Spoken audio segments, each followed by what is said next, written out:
Kita masuk ke tanda-tanda ya, tukang sihir. Karena di Indonesia cukup banyak orang yang tukang sihir sebenarnya, tapi mengaku sebagai kiai, ustadz, dai, haji, menggunakan kopiah hitam, menggunakan kopiah putih, ya tidak jarang juga menggunakan surban. Jadi orang-orang awam tertipu dengan masalah itu. Maka ada ciri-cirinya sehingga kita bisa membedakan mana dai, mana ustadz, mana kiai yang sebenarnya, mana tukang sihir itu. Yang pertama, ciri-ciri penyihir adalah bertanya kepada pasien tentang nama ibunya.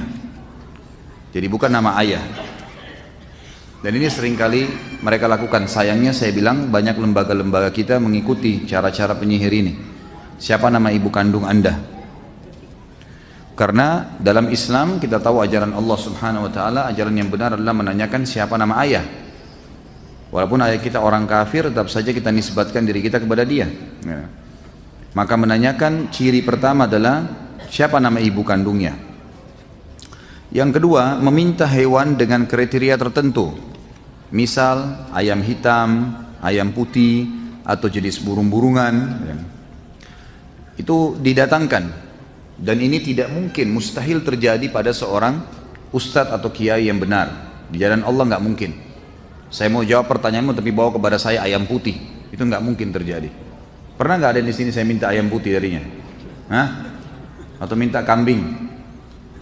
Tidak pernah sama sekali. Nah itu ciri-ciri mereka. Yang ketiga, meminta darah dari hewan yang disembelih. Kalaupun hewan itu sudah didatangkan, dia suruh sembelih atau dukunnya menyembelihnya. Tapi cara menyembelihnya sesuatu yang aneh, baik dengan menggunakan silet misalnya sehingga hewan itu tersiksa, atau menarik kepalanya, atau menjepit dan seterusnya. Dan itu tanpa menyebut nama Allah. Selain menyembelihannya selain cara yang Islam, cara yang diajarkan oleh Allah, juga dengan cara darahnya diambil, lalu dioleskan darah tersebut pada bagian tubuh pasien yang sakit atau yang datang mengeluh, dan memerintahkan agar sembelian tersebut tidak dimakan tapi dibuang di tempat-tempat reruntuhan atau dekat batu atau pohon, yang memang sebenarnya tujuannya untuk dijadikan sebagai sesajen bagi syaitan-syaitan yang telah membantu para dukun-dukun itu. Itu yang ketiga. Yang keempat, meminta jejak dari orang yang datang kepadanya seperti pakaian dalam, sisir, kuku, rambut, atau foto. Tujuannya dia minta jejak dari pasien yang datang adalah karena pasien yang datang kepada dukun juga dianya sendiri disihir supaya menjadi pelanggan, ya, sering datang. Kapan-kapan saja bisa dikuatkan sihirnya, dia datang.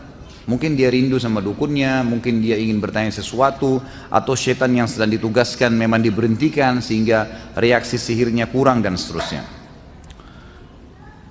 Kemudian yang kelima, menulis mantra-mantra, simbol-simbol, huruf-huruf lepas, nomor-nomor atau dalam persegi empat atau lingkaran. Baik itu dalam tulisan Arab atau tulisan yang lainnya. Yang keenam, memberikan jimat, baik itu dalam bentuk kepada pasien, diantaranya ada yang kecil dan besar, berbentuk segitiga atau segi empat, dilipat dalam kulit, potongan besi atau potongan perak. Di dalamnya berisikan permohonan bantuan bernuansa syirik, nomor-nomor atau huruf-huruf. Ada kalanya tukang sihir menyuruhnya agar menggantungkan jimat tersebut di lehernya, dikalungkan atau di lengannya, atau meletakkannya di bawah bantal bila memang targetnya adalah pasangan hidupnya. Kemudian yang ketujuh, memberikan benang dari bulu binatang atau tali yang ada bundalannya atau simpul-simpulnya. Ini semua diberikan, dan ini mustahil terjadi pada seorang ustadz, nggak mungkin. Dai jalan Allah nggak mungkin kasih jimat, suruh pakai. Pokoknya cirinya kalau sudah kasih jimat, biar pakai kopiah, biar pakai apa, jangan dipercaya, udah dukun pasti. Yang kedelapan, memberikan pasien barang-barang untuk ditanam di dalam tanah, dan ini mustahil terjadi pada dai, nggak mungkin. Tapi dukun-dukun pasti memberikan sesuatu untuk ditanam, baik di rumahnya, di tempat kerjanya, ya kan? Atau bahkan ditanam ke dalam tubuhnya sebagai susuk kalau kita biasanya. Yang kesembilan, memberikan pasien kertas-kertas yang bertuliskan mantra-mantra dan memberikan dupa untuk dibakar pada waktu terbenam matahari, terbit matahari, atau waktu siang hari, atau dikenal dengan kailula dalam bahasa Arab. Lalu kemudian tentu dupa-dupa tersebut memang disyaratkan diberikan untuk syaitan-syaitan yang sedang bertugas pada waktu itu dari para dukun, sehingga syaitan mengetahui kalau si dukun dan pasien tadi patuh padanya. Yang ke-10, menuliskan untuk pasien huruf-huruf lepas pada bejana, pada piring atau keramik, atau pada potongan-potongan kayu dengan material tertentu yang bisa dicairkan, atau dengan za'faran, wangi-wangian. Lalu ia memerintahkan orang yang datang kepadanya agar mencairkan dan meminumnya. Jadi nanti dicairkan di depannya dukun, lalu dia mantra-mantrain, lalu kemudian disuruh ya meminumnya, dicairkan lalu diminum. Seringkali dukun juga meminta, maaf bahasanya, ya, darah haid dari wanita yang dijadikan target oleh laki-laki tersebut, lalu kemudian disuruh laki-laki tersebut meminumnya. Yang ke-11, memberikan kepada orang yang datang kepadanya, baik orang yang sakit maupun selainnya, sebotol air yang di dalamnya ditaruh sebagian kertas yang bertuliskan mantra-mantra dan permohonan bantuan kepada syaitan, lalu memerintahkannya agar mandi dengannya di tempat yang tidak terurus lagi hancur, atau pekuburan yang sudah ditelantarkan. Kemudian yang ke-12, seringkali di rumah dukun ditaruh tanah, pasir, kemudian di sekitar pasir itu dibuat lingkaran dari karet, dan pasir itu sudah dijadikan sebagai kesepakatan antara dukun itu dengan setan-setannya. Jadi disitulah seperti tempat ya, yang syarat dikasih oleh syaitan untuk bisa pasien tersebut terkena apa yang ditargetkan. Maka pasien pun menginjak ya, pasir itu dan masuk ke dalam lingkaran tadi. Yang ke-13, membaca cangkir, menghidangkan minuman, kopi, teh, sirup ya, kepada pasien yang sebenarnya sudah dimantrain, atau kadang makanan sebagai syarat, baik itu ketan, gandum, apa saja ya, yang memang diberikan untuk dimakan, dikonsumsi oleh pasien tersebut yang sebelumnya sudah dimantrain. Maka pada saat tersisa kopi tersebut lalu dituang di cangkir, di piring, di anak piringnya, lalu kemudian diterkalah atau ditebaklah apa yang sedang menjadi jalan keluar dari masalah pasien tadi. Dan ini semua dusta ya, ini semua dusta hanya untuk menipu. Yang ke-14, membaca telapak tangan, garis-garis wajah ya. Ini semua ciri-ciri dukun. Nggak ada ustadz yang bilang sini saya lihat wajah kamu, sini ya, sini telapak tangan kamu, sini saya lihat kuping kamu. Itu semua tidak benar. Yang ke-15, dukun menaruh kerikil, rumah kerang, biji kurma atau biji gandum di atas kulit binatang buas atau di atas sepotong kain yang khusus ditenun untuk praktek itu. Yang ke-16, menuangkan timah yang sudah dicairkan di sebuah wadah.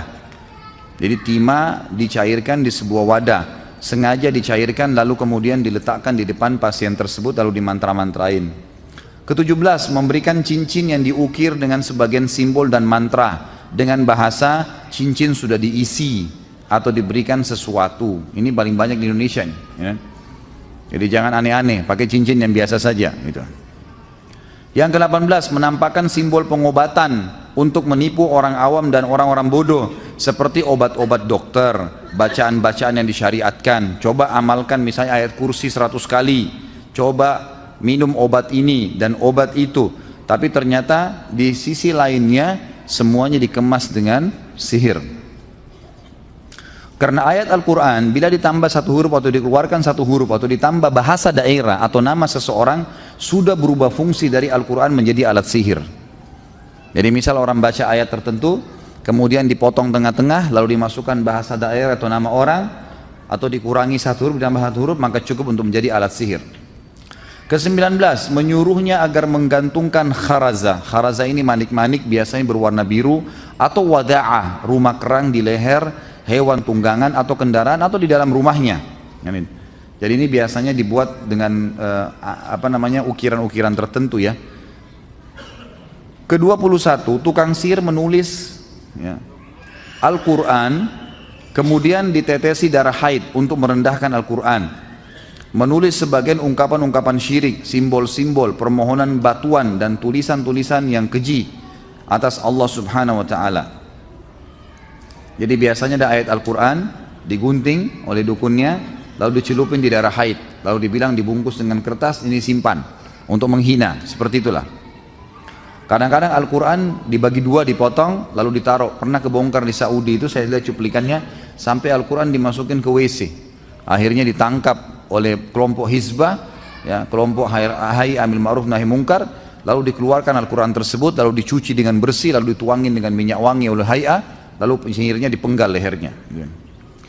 22. Tukang sihir atau dukun memberikan kepada orang yang datang kembali kepadanya benda-benda aneh seperti telur yang bertuliskan mantra atau tulisan Arab, atau gembok yang dilipat dengan kulit dan mantra. Ini semua mustahil ada pada seorang dai atau ustadz, nggak mungkin. 23. Menyuruhnya agar membawa kulit serigala atau giginya, atau mengikatkan benang-benang hitam pada mobilnya. Semua itu termasuk ketergantungan kepada selain Allah. Seperti di sini ada gambar juga mobil truk, biasanya di spionnya besar supaya selamat dikasih kain hitam, gitu kan. 24. Meminta benda-benda aneh yang sulit untuk dipenuhi jika pasien tidak mampu mendatangkannya karena si dukun mau menipunya, mau mengambil uang darinya.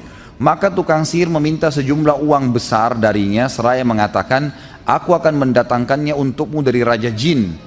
Di antara contohnya, meminta 11 tikus yang ditangkap pada malam pada waktu siang, atau meminta tikus yatim atau kerabuta. Ya ini, saya sebagai ustadz aja baru tahu ada tikus yatim ya. Susah tuh kena nyari tikus yang mati ayahnya kan. 25. Tukang sihir atau dukun mengabarkan identitas seseorang, namanya, nama ibunya, daerah asalnya, dan problem yang sedang dihadapinya yang karenanya dia datang. Jadi ternyata semua dukun itu, semua dukun, di depan rumahnya ada syaitan yang bertugas, ditugaskan sama dia. Syaitan ini setiap ada pasien datang bekerja sama dengan korinnya orang itu, pendampingnya dari syaitan. Jadi mereka komunikasi, ini orang ada masalah apa sih, korinnya tahu semua nih. Orang ini begini, orang ini begini, orang ini begini, lagi ada masalah rumah tangganya, lagi begini, lagi pusing dengan masalah kerjanya, lagi punya utang, dilaporin semua. Jin, syaitan yang bekerja sama sama dukun ini datang melapor, nih orang begini, begini, begini, begini, begini, nama orang tuanya, nama semua. Begitu masuk, kamu si fulannya, nama ayah kamu ini ya, nama ibu kamu ini ya, dan seterusnya, gitu kan? Maka ditebak semua, kau punya masalah ini kan, kau punya masalah ini kan. Maka itu semua ciri-ciri dukun. Kalau ustadz mustahil tahu masalah itu, gitu kan? Kemudian 26, memberikan air kepada sebagian pasien seraya memerintahkannya agar meletakkannya di bawah cahaya bintang-bintang. Itulah yang biasa mereka sebut dengan air yang terkena cahaya bintang. Ini termasuk praktek para tukang sihir. Yang ke-27, qomat kamit dan membaca azimat dan mantra-mantra yang tidak bisa difahami maknanya.